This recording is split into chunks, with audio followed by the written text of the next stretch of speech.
सर्व काँग्रेसचे जरी असले तरी माझ्या सहकारी बांधवांनो, भगिनींनो आणि मातांनो, व्यासपीठावरच्या सर्वांची नावं मी काही घेत नाही, कारण मगाशी मी नानानं सांगितलं की बऱ्याचदा काय होतं, व्यासपीठावर बसलेल्या सर्वांची नावं घ्यायला लागलो तर पिक्चरपेक्षा टायटल सॉन्ग मोठं होतं. म्हणून सगळेच अगदी तोलामोलाचे आहेत. आज मी सुद्धा जरा चिमटा काढून बघितलं की काँग्रेसच्या कार्यक्रमाला खरंच मी हजर आहे का. मगाची काँग्रेसचा तो तुम्ही घातलं तसं तो पट्टा पण घातला, एक आदर केला, मान ठेवला. आता उद्या नक्की फोटो येणार आणि तो फोटो येण्यासाठीच मी तो घातला, कारण आपण कुठे काय करतोय जरा इकडे तिकडे झालं तरी त्यांना मोठं आहे, कारण तो सांगण्यासारखं नाही. मग आपण काय करतोय ते मोठं करून दाखवायचं. दाखवा, काय दाखवायचं ते दाखवा. पण यावेळेला थोडक्यात वाचले, नाहीतर म्हणजे तुमची निशाणी काँग्रेसची आपली हात आहे भाग वेगळा, पण देशाने यांना बरोबर हात दाखवला होता. मी मगाशी राजूजींबद्दलची फिल्म पाहत होतो. तसं पाहिलं तर ते ज्या काळामध्ये राजकारणात होते, पंतप्रधान होते, किती वर्ष पाठी जायचं. मी तर काही तेव्हा सक्रिय राजकारणात नव्हतो आणि मला असं वाटतं आपल्यापैकी सुद्धा बरेच जण माझ्यापेक्षा लहान असतील, सक्रिय राजकारणात नव्हते. आणि आम्ही तर तेव्हा काँग्रेसच्या विरोधात होतो.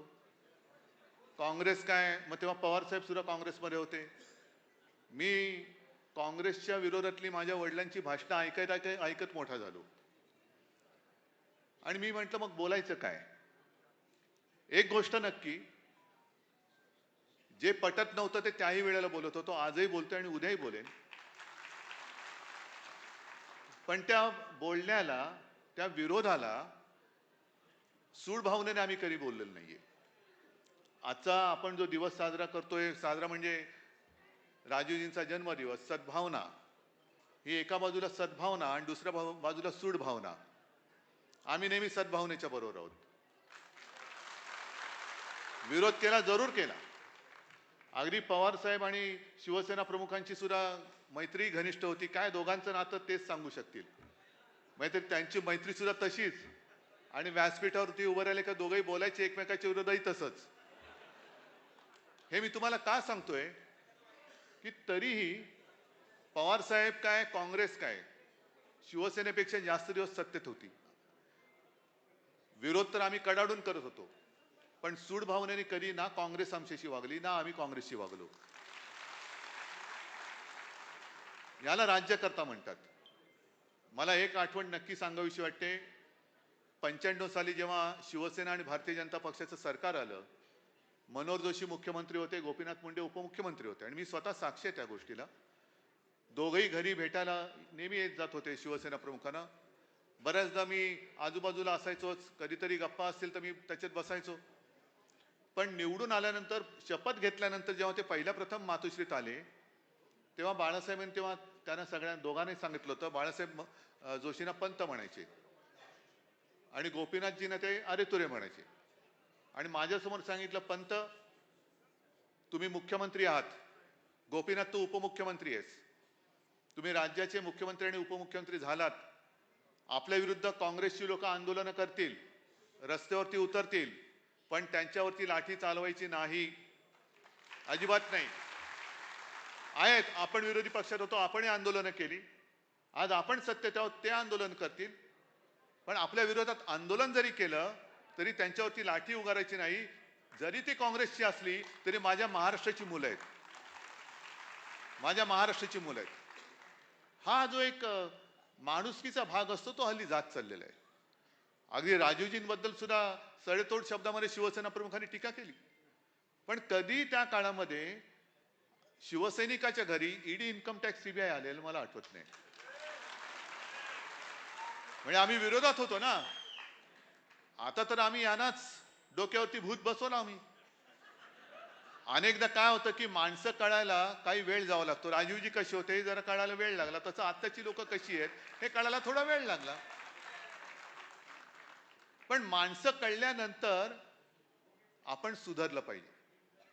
आज जेव्हा मला कळलं की हे आमचा दुरुपयोग करून आम्हालाच लाथा घालायला लागले, म्हणजे जो फरक आहे राजीवजी आणि आत्तांच्यामध्ये, की आम्ही विरोधात होतो तरी देखील आमच्याशी कधी राजीवजी सूड भावनेने वागले नाही, हे मी स्पष्टपणाने मोकळेपणाने सांगतो.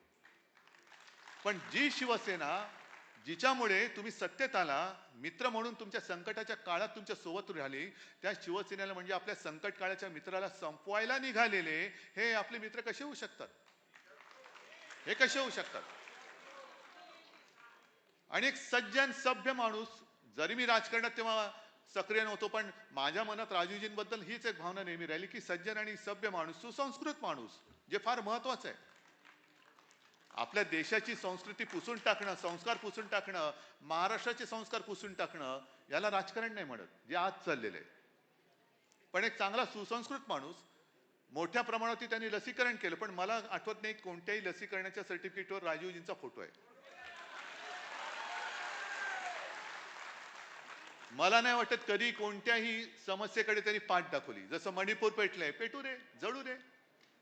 काश्मीर पेटलंय, पेटू रे. पण मी जर विसरलो नसेल आणि बरोबर आठवत असेल तर पवार साहेब, तुम्ही साक्षात त्या काळी मिझोराम, आसाम, पंजाब, मग लालडेंगा असतील, लोंगोवाल असतील, आसाम मधले ते सगळे जे चिडलेले लोक होते ते असतील, त्यांच्याबरोबर शांतता करार करणारे राजीवजी होते, दुसरं कोणी ते केलं नव्हतं. बरं, वैशिष्ट्य असं की स्वतःच्या पक्षात समजा नाही येत लोक त्यांच्याशी बोलायला, तर दुसरा म्हणजे अगदी सुषमा स्वराज त्यांच्या यजमानांना सुद्धा घेऊन त्यांनी मिझोरामचा करार तो केला होता. मिझोराम, मला वाटतं पवार साहेब तुम्हाला सांगितलं होतं लोंगोवाल यांच्याशी बोलायला. म्हणजे त्याच्यामध्ये नाही, देश माझा पहिला आहे. आणि आता जे घडलं, ज्याचा उल्लेख परवाच्या आपल्या मेळाव्यामध्ये पवार साहेबांनी केला, राहुलजींना कुठे बसवलं? पाठी, विरोधी पक्षनेता पाठीकडे जाऊन बसवलं. ही यांची संस्कृती. दिलदारपणा जो म्हणतात तो दिलदारपणा संपत आलेला आहे, संपलाच आहे. दिलंच नाही तर दार कसलं असणार? दिलंच नाहीये जागेवर. पण त्याच राजीवजींबद्दल अटलजी बोललेले आहेत, हे मला आठवते, आज सुद्धा ते आहे. आणि त्यांनी असं म्हटलेलं होतं त्या काळात की मी जो आज जिवंत आहे तो राजीवजींमुळे, हे तेव्हा त्यांनी म्हटलं होतं. त्यांना उपचारासाठी परदेशी जायचं होतं, जाणं शक्य नव्हतं.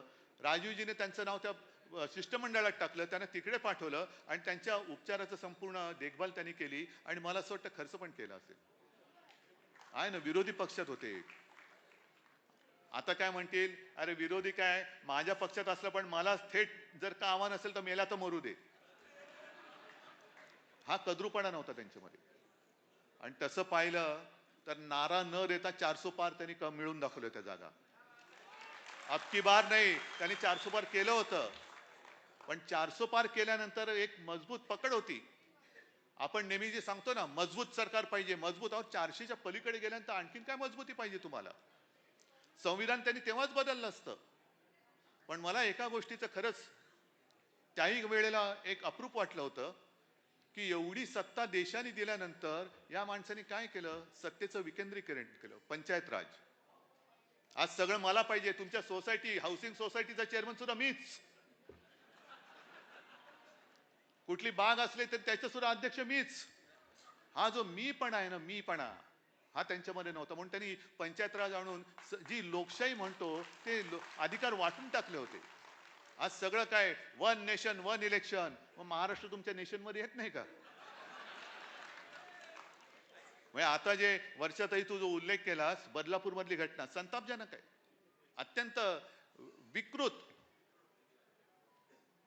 पण तिच्याकडे कानाडोळा करायचा. आणि बंगालमधल्या कृत्याचं मी समर्थन करणार नाही. देशाच्या नव्हे जगाच्या कानाकोपऱ्यात जिथे जिथे महिलेवरती अत्याचार होईल तिचा निषेध नव्हे, त्या गुन्हेगारांना उलटे टांगून पुन्हा सुलटे करून फाशी दिलं पाहिजे.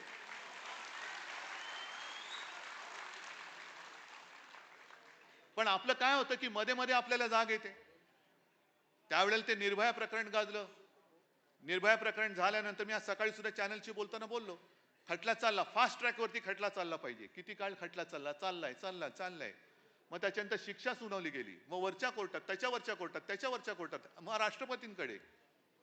मग शिक्षा अंतिम झाल्यानंतर तिची अंमलबजावणी करायला दिरंगाई. त्या काळामध्ये आणखीन गुन्हे घडतात.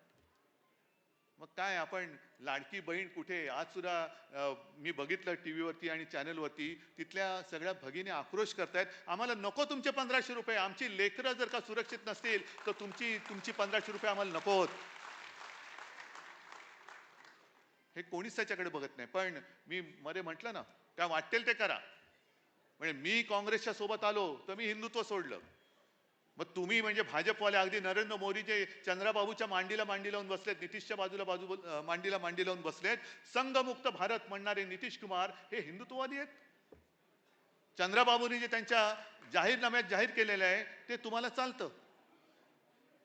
म्हणजे मी इकडे गेलो तर लगेच हिंदुत्व, भाजप म्हणजे हिंदुत्व नाही, मी भाजपचं हिंदुत्व मानायला तयार नाही.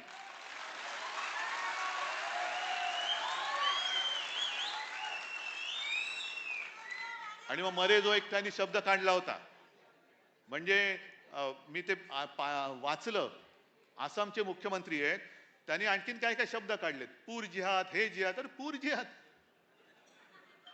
मग आता जे भाजपचं चाललंय, कोणी या, अगदी गद्दार आले तरी चालतील, भ्रष्टाचार आले तरी चालतील, पण आम्हाला सत्ता पाहिजे.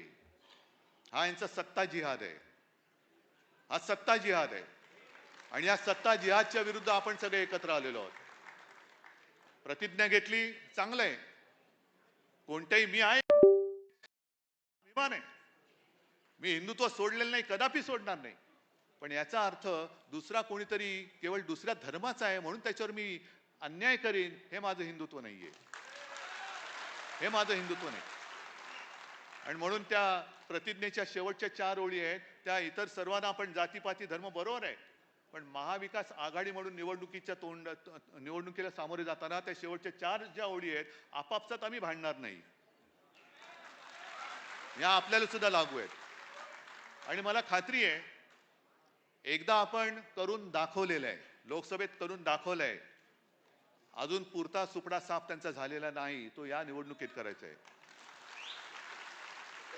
आणि आपल्या देशाची जी ओळख आहे, जी आपण आज राजूजींमध्ये बघतोय, की एक सभ्य, सुसंस्कृत, सज्जन माणूस, ही आपल्या देशाची ओळख. आपल्या देशाला संस्कार आहेत, महाराष्ट्राला संस्कार आहेत. आणि हे संस्कार जपण्यासाठी आणि ते संस्कार पुढच्या काळामध्ये अधिक दृढ करण्यासाठी आपण सगळे एकत्र आलोत, एकजुटीने राहू. आणि एकजूट आणि जी वज्रमुठ आहे, त्या वज्रमुठीने आपल्या देशावरती आलेलं आणि येणारं संकट हे कायमचं संपवून टाकू. एवढीच एक मला असं वाटतं, राजूजींना आपण सद्भावना म्हणून एक अभिवादन करूया. तूर्त मी इथेच थांबतो, आपली रजा घेतो. जय हिंद, जय महाराष्ट्र.